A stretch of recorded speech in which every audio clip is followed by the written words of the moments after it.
Hello दोस्तों, नमस्कार। बहुत स्वागत है आपका एग्जाम गुरुजी चैनल के डेली करंट अफेयर्स की वीडियो में। आज 23 दिसंबर 2020 है और आज की वीडियो की पीडीएफ डाउनलोड करना मत भूलिएगा। ये पीडीएफ आपको हमारे टेलीग्राम चैनल से मिल जाएगी, जिसकी लिंक नीचे डिस्क्रिप्शन में दी गई है। उसके अलावा ये पीडीएफ आपको हमारी एप्लीकेशन एग्जाम गुरुजी ऐप से मिल जाएगी और एप्लीकेशन की लिंक भी नीचे डिस्क्रिप्शन में दी गई है। गूगल प्ले स्टोर से आप इसे एग्जाम गुरुजी सर्च करके डाउनलोड कर सकते हैं। एप्लीकेशन पर ही आपको मिलेगा हमारे द्वारा तैयार किया गया एमपीपीएससी प्री 2020 के लिए इंग्लिश मीडियम के कंप्लीट प्रिंटेड नोट्स। उसी प्रकार से हिंदी मीडियम के लिए भी कंप्लीट प्रिंटेड नोट्स आपको मिल जाएंगे। अभी ऑफर में चल रहा है, जल्द से बुक कर लीजिए क्योंकि एग्जाम आ गया है। 3 से 4 दिन के अंदर मैक्सिमम हम कोशिश करेंगे आपके पास ये नोट्स पहुंच जाएं, हार्ड कॉपी में नोट्स होंगे। इसके अलावा एमपीपीएससी के लिए आपको टेस्ट सीरीज भी मिल जाएगी और फुल कोर्स भी मिल जाएगा। तो अधिक जानकारी के लिए आप हमारे व्हाट्सअप नंबर हैं एप्लीकेशन पर दिए हुए हैं, उन पे कॉल कर सकते हैं, उन पे व्हाट्सअप कर सकते हैं। इसके अलावा ये आपको एसआई के लिए भी और पुलिस के लिए भी नोट्स अवेलेबल है। आगे बढ़ेंगे, बात करेंगे थॉट ऑफ द डे की। जो आज का हमारा मोटिवेशनल पावरफुल थॉट है कि जिसे कुंदन बनना हो उसे तपना पड़ता है। यहाँ पर ध्यान रखिएगा, कुंदन का मतलब होता है सोना। अगर आप सोना बनना चाहते हैं, अगर आपके अंदर पोटेंशियल है, हमारे सब के अंदर वो संभावना है कि हम सोना हो सकते हैं। सोना कहाँ होता है? वो जमीन में होता है। जमीन में जब वो होता है तो उसके अंदर कई सारी अशुद्धियां होती हैं। जब उसको भट्टी में जलाया जाता है तब वो सोने की तरह दमकता है। उसी प्रकार से हमारे सब के अंदर सोना है, लेकिन बहुत सारी अशुद्धियां भी हैं। जिस मात्रा में हम अपनी अशुद्धियों को जलाएंगे उस मात्रा में हम उतने ज़्यादा अच्छे कैरेट के सोने बनते चले जाएंगे। तो यकीन मानिए, अगर आप तप रहे हैं, मतलब संघर्ष कर रहे हैं लाइफ में, तो आप ये सोना बनने की प्रक्रिया में हैं, आप कुंदन होने की प्रक्रिया में हैं। अगर आप नहीं तप रहे हैं, मस्ती मौज मस्ती में जीवन बिता रहे हैं, तो यकीन मानिए कि आप कचरा होने की प्रक्रिया में हैं। कचरे में और सोने में यही अंतर होता है कि कचरा खुद को तपाना नहीं चाहता। वो पत्थर जो खुद पर छेनी हथौड़ी का वार नहीं सह सकता, वो कभी मूर्ति नहीं बनेगा। उसी प्रकार से वो सोना जो मिट्टी में पड़ा रहेगा, कभी वो कुंदन नहीं बनेगा। तो आप लोग मेहनत कीजिए, खुद को तपाइए, संघर्ष कीजिए, तभी आप आगे बढ़ेंगे। इसी थॉट के साथ आगे बढ़ेंगे, बात करेंगे क्विक रिवीजन कल के पढ़े गए करंट अफेयर के प्रश्नों का। पहला प्रश्न है कि 21 दिसंबर को भारत और किस देश के प्रधानमंत्री के बीच में वर्चुअल शिखर सम्मेलन आयोजित हुआ है? तो ये भारत और वियतनाम के प्रधानमंत्री के बीच में। दूसरा प्रश्न, अंतर्राष्ट्रीय मानव एकता दिवस कब मनाया जाता है? तो ये 20 दिसंबर को। तीसरा प्रश्न है कि हाल ही में किस देश ने संसद को भंग कर दिया है? तो ये नेपाल ने किया है।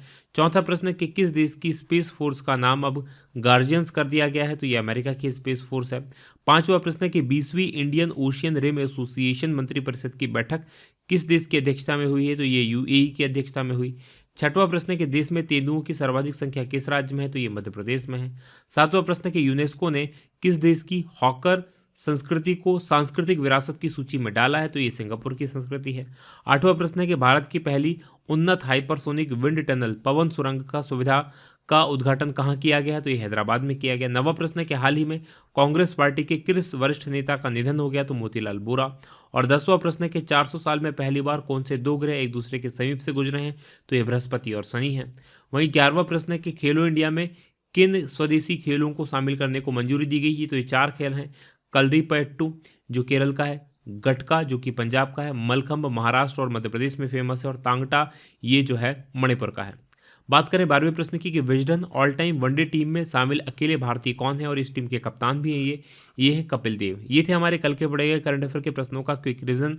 आगे बढ़ेंगे, आज के प्रश्नों की बात करेंगे और आज के करंट अफेयर का पहला प्रश्न है कि इंडिया इंटरनेशनल साइंस फेस्टिवल का आयोजन कब से कब तक किया जा रहा है? तो इसका आयोजन 22 तारीख से शुरू हुआ और ये 25 दिसंबर तक होगा, यानी कि सी ऑप्शन प्रश्न का सही उत्तर है।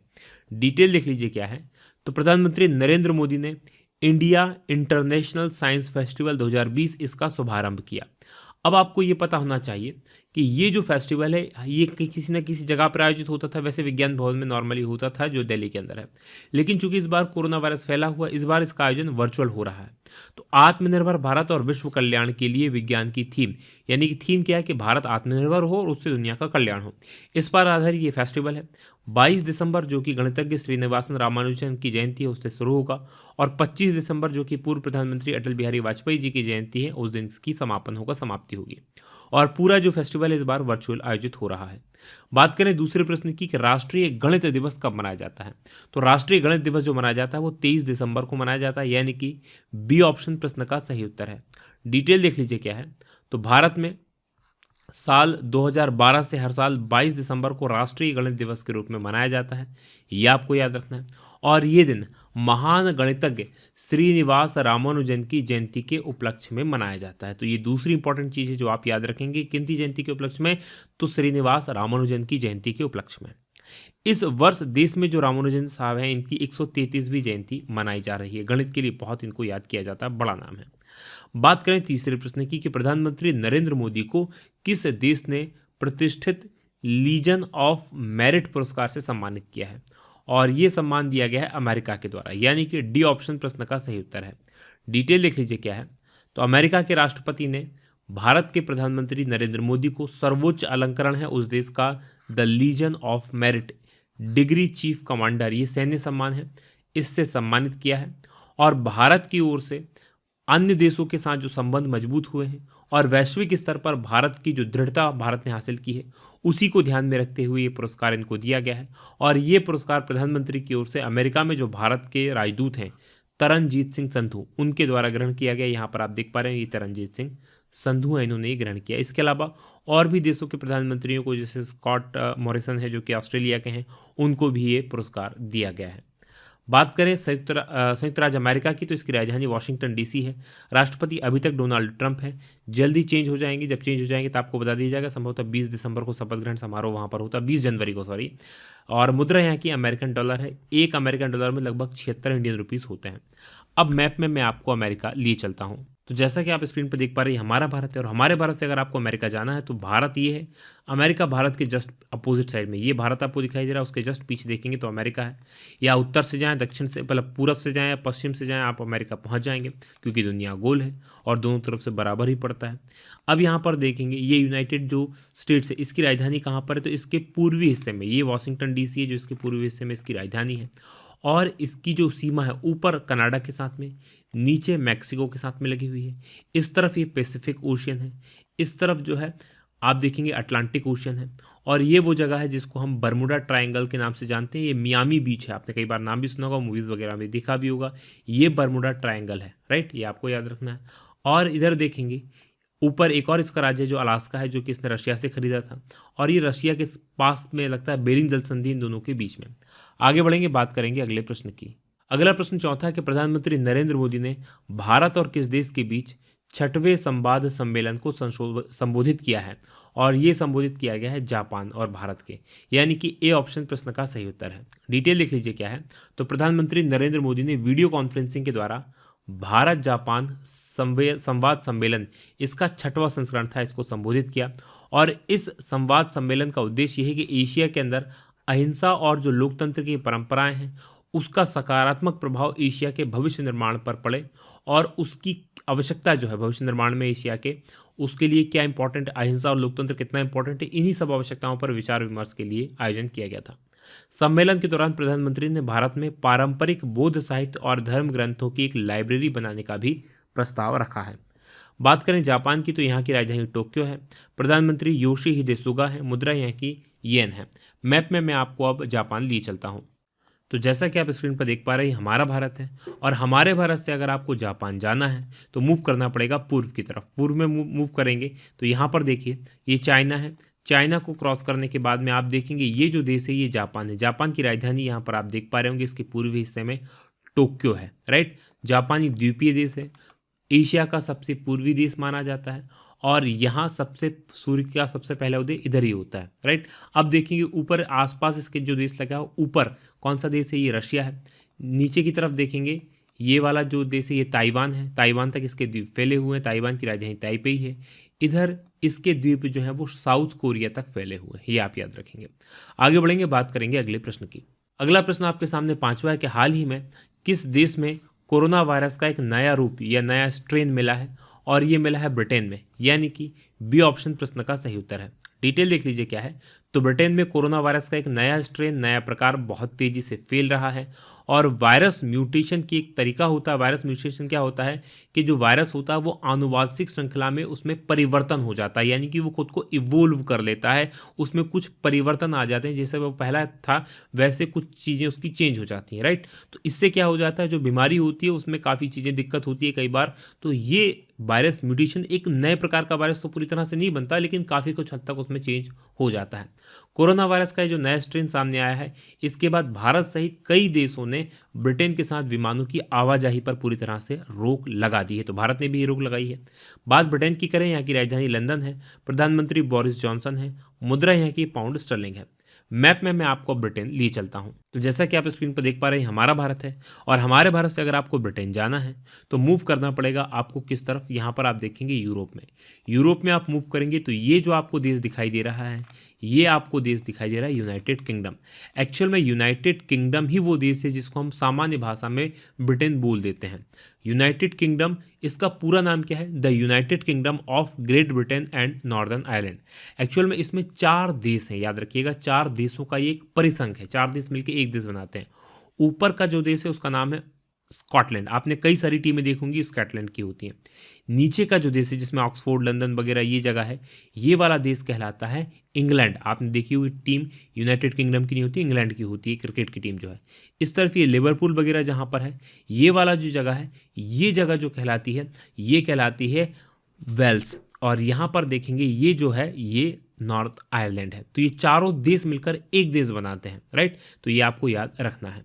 आगे बढ़ेंगे, बात करेंगे अगले प्रश्न की। अगला प्रश्न 6वां है कि सेना का मिलिट्री सैलरी पैकेज के लिए किस बैंक से करार हुआ है? और ये समझौता किया है बैंक ऑफ बड़ौदा से सेना ने, यानी कि डी ऑप्शन प्रश्न का सही उत्तर है। डिटेल लिख लीजिए क्या है। तो भारतीय सेना और बैंक ऑफ बड़ौदा ने बड़ौदा मिलिट्री सैलरी पैकेज, इसके लिए एक समझौता किया है। और भारतीय सेना के सेवारत और जो सेवानिवृत्त कर्मचारी हैं उनको बैंक ऑफ बड़ौदा के द्वारा अब बैंकिंग सेवाएं प्रदान की जाएंगी।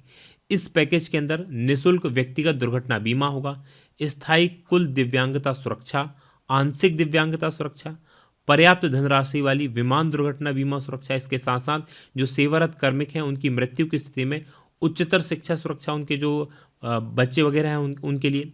इसके अलावा बालिका विवाह सुरक्षा। इस प्रकार के आकर्षक लाभ इसमें शामिल हैं। बात करें भारतीय थल सेना की, तो इसकी स्थापना हुई थी 1 अप्रैल 1895 को।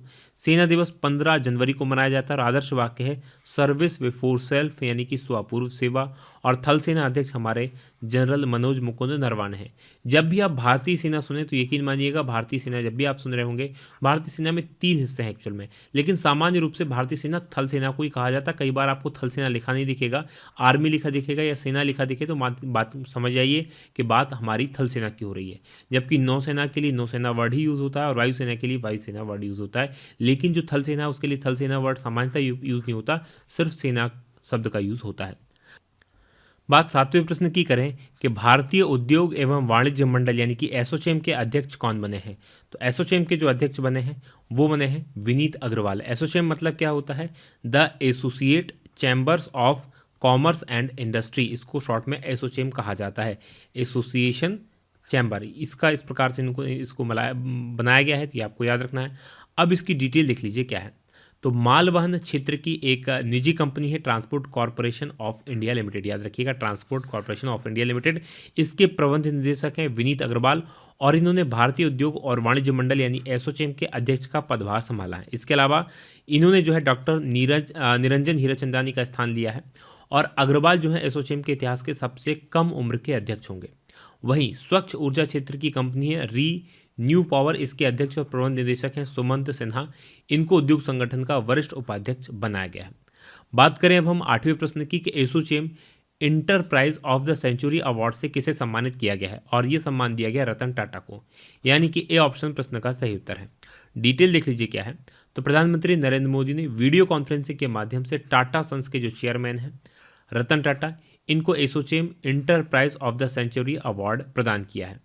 और एसोचैम की स्थापना हुई थी 1920 में और इस संगठन में 400 से ज़्यादा चैम्बर और व्यापारिक संघ शामिल हैं, यानी कि काफ़ी सारे जो व्यापारिक संघ हैं उन सब संघों का ये एक संघ है, ये आपको याद रखना है। और एसोचैम ऐसा व्यापारिक संगठन है जो मुख्य रूप से भारत के टॉप के जो व्यापारिक संगठन है उनमें से एक माना जाता है। बात करेंगे अगले प्रश्न की, जो कि 9वां है कि किस राज्य में भूमि विवाद खत्म करने को लेकर बरसात अभियान शुरू किया गया है? और यह अभियान शुरू किया गया है उत्तर प्रदेश में, यानी कि बी ऑप्शन प्रश्न का सही उत्तर है। डिटेल देख लीजिए क्या है। तो उत्तर प्रदेश में भूमि विवाद खत्म करने के लिए वर्षात अभियान शुरू किया गया है और इस मुहिम से जमीन और संपत्ति को लेकर जो लंबे समय से विवाद चल रहे हैं वो खत्म होंगे और जो विवादित संपत्तियां हैं उनको निशाना बनाने वाले भूमाफिया जो है वो ग्रामीणों के शोषण नहीं कर पाएंगे। इस अभियान के दौरान यूपी के लगभग 1,08,000 राजस्व गांव में कई सालों से लंबित पड़े जो विरासत के मामले हैं उनका निस्तारण किया जाएगा। तो विरासत अभियान ये है।